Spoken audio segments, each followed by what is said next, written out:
Hi అండి, అందరూ ఎలా ఉన్నారు? నేను వంకాయలు కోసుకొచ్చాను. వంకాయలు మొవ్వ వంకాయలు అండి, చాలా బాగుంటుంది. ఇది మొవ్వ వంకాయలతో పులుసు చేస్తున్నానండి. చూడండి ఒకసారి.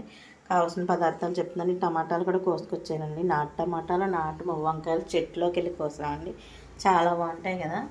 చూడండి, తగినంత ఆయిల్, కొంచెం సాల్ట్, కారం, పసుపు, పచ్చిమిరపకాయలు, 2 ఉల్లిపాయలు, మెంతులు కావాలండి. మెంతులు కంపల్సరీ వేయాలి. వంకాయ పులుసు మెంతులతో చేస్తే బాగుంటుంది. ఒకసారి ఇలా ట్రై చేయండి. కావాల్సిన చింతపండు. ఇప్పుడు ప్రాసెస్లోకి వెళ్ళిపోదాం. ఇవన్నీ కావాల్సిన పదార్థాలండి. మొవ్వ వంకాయ పులుసు. ఇదిగోండి, మొవ్వ వంకాయ పులుసుకి వచ్చేసాను. స్టవ్ వెలిగించుకోవాలి, బాండి పెట్టుకోవాలండి. చూడండి, ఉల్లిపాయ ముక్కలు ఇలా చిన్న చిన్న కింద కోసేసుకోవాలండి. టమాటా ముక్కలు కూడా ఇలా కోసేసుకోవాలి. ఉల్లిపాయలు అన్నీ ఇలా కోసి పెట్టుకోవాలి. పచ్చిమిరపకాయలు నాట్లు పెట్టుకోవాలండి. చింతపండు నానబెట్టుకోవాలి. ఇదంతా ప్రాసెస్లోకి వెళ్ళిపోదాం. ఇప్పుడు బాండి వేడెక్కింది, కొంచెం ఆయిల్ పోయాలండి. చాలా సింపుల్ ప్రాసెస్ అండి. టేస్ట్ మట్టుకు అదిరిపోద్ది. ఇదిగోండి, కొన్ని మెంతులు వేయాలి. ఉల్లిపాయ ముక్కలు వేసేయాలండి. పచ్చిమిరపకాయలు కూడా వేసి చూడండి, అలా దోరగా వేగిపోయినాయి కదా. ఇప్పుడు టమాటాలు వేసుకోవాలండి. ఇప్పుడు మొవ్వ వంకాయలు కూడా ఇలా కోసి పెట్టేసుకున్నాం మనం ఇందాక. ఇందులో వేసేసుకోవాలండి అన్నీ. చక్కగా దోరగా అయిపోవాలి. శుభ్రంగా మగ్గిపోతుందండి. 10 నిమిషాలు సిమ్లో పెట్టి వదిలేస్తే 10 నిమిషాలు సిమ్లో పెట్టి వదిలేయాలి. చక్కగా తయారైపోతుంది. అప్పుడు చూడండి, ఇప్పుడు మూత తీసుకోవాలి.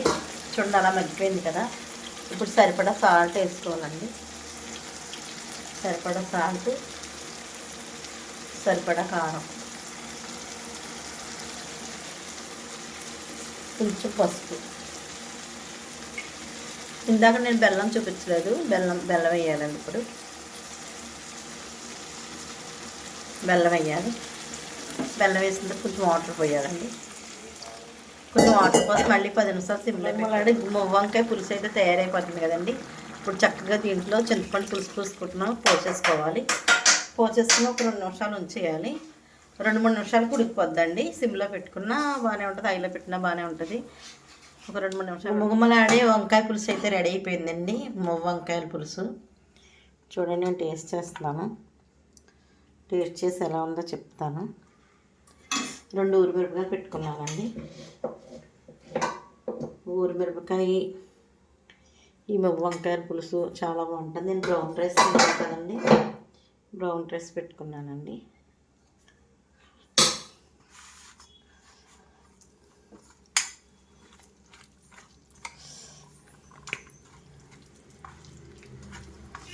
పచ్చిమిరపకాయ ఇలా కలిపేయాలండి పులుసులో. కొంచెం చల్లారని ఇచ్చాను, కలపడానికి వీలవట్లేదని.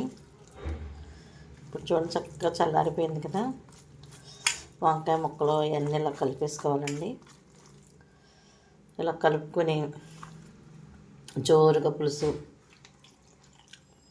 అవుతుంటా